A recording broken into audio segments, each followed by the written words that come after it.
हमारे YouTube channel Ashoka film studio को subscribe करें और घंटी के बटन को जरूर दबाएं।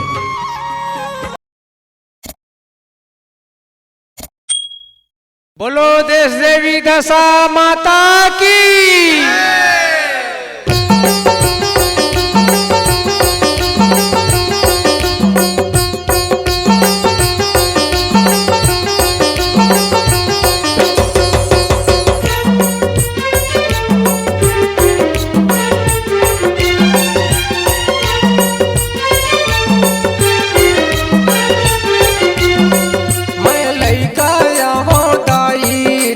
ज्ञान वो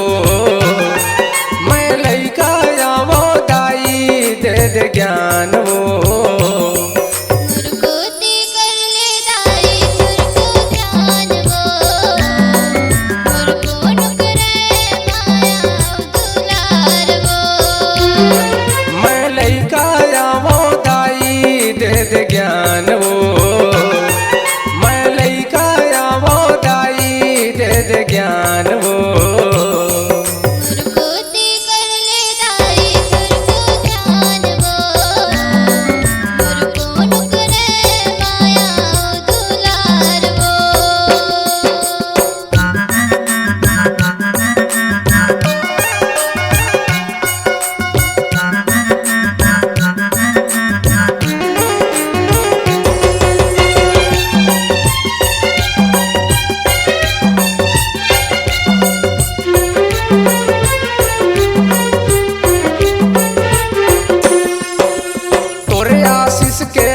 हम दाई टिके हवै संसार वो कोनो हपाती कोनो धर्मी लीला तोर अपार वो तोर आशीष के छै हम दाई टिके हवै संसार वो कोनो हपाती कोनो धर्मी लीला तोर अपार वो कोहरावो दाई सुन ले मोर गुहार वो कोहरावो दाई तोला सुन ले गुहार वो मुरकोती कर ले दाई तुरको ज्ञान वो मुरको नुकरे माया दुलार वो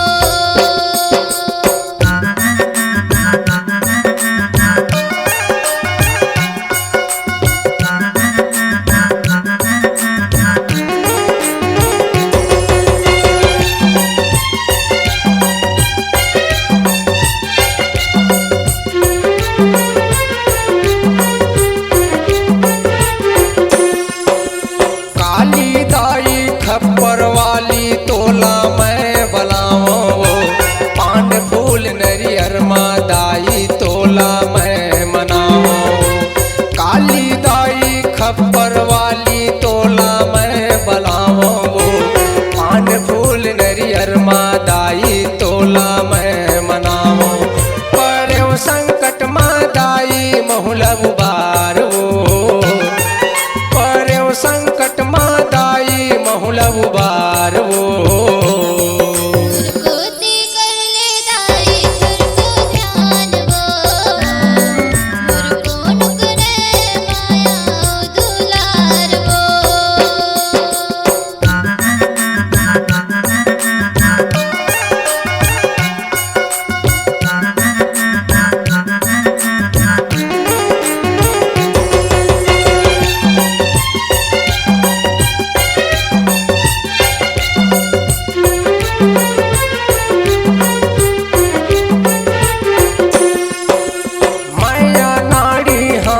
दाई तहाँ दाता ज्ञान के वो दे दे मोला